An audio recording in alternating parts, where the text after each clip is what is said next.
relates to the Holy Quran. It's not as a criticism, but really to seek advice. Naturally, you won't criticize me.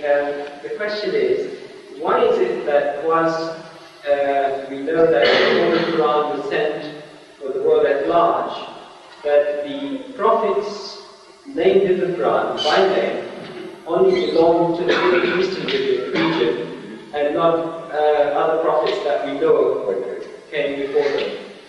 This question is done. This question I have replied at some length at various places, previously in Pakistan, Karachi, Lahore and so on.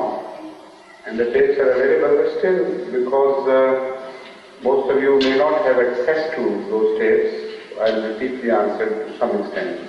Not entirely maybe, but the fundamentals I will say. The fact is that when we infer or when we claim that the Holy Quran is addressing the entire people of the world, our argument is based on quite a different evidence, not on the one which you are quoting. And this does not contravene that evidence, that stands on its own. The evidence is very obvious and irrefutable.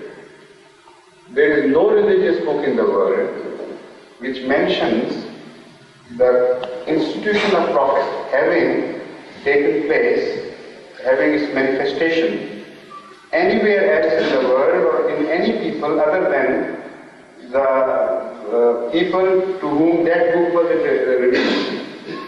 For example, go study Bible, study the book of Zoroaster, study the book of Confucius, study Gita and so on.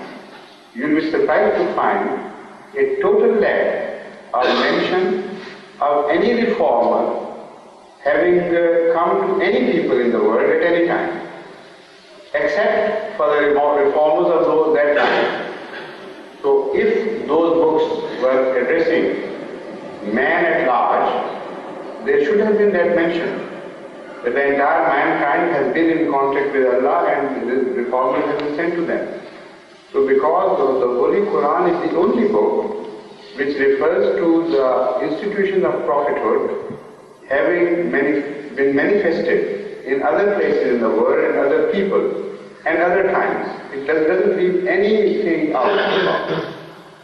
Every possibility is mentioned. That positively shows that this book is addressing the whole mankind. Because if the Holy Quran even generally briefly mentions that their prophets have come and true prophets from Allah in other places, if a Muslim goes to China, he can tell them that we believe in your prophets.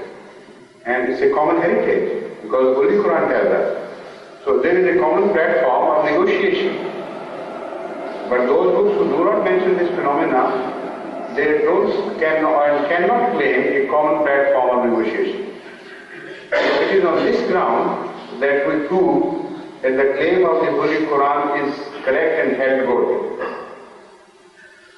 As far as the other question is concerned, the other part of the question is concerned, it's an independent question. Why all the other prophets have not been mentioned in name in such detail as the prophets of a certain area and a certain faith have been described in detail? The reason is obvious, that the number of prophets known to have come to mankind is about 100,000 or more. 124,000 is said, but let's call it a few thousands, even a few hundred. Now conceive of a book mentioning the details of all these prophets, where they came and what happened to them and what happened to their enemies and everything about them. How big that book would have stolen.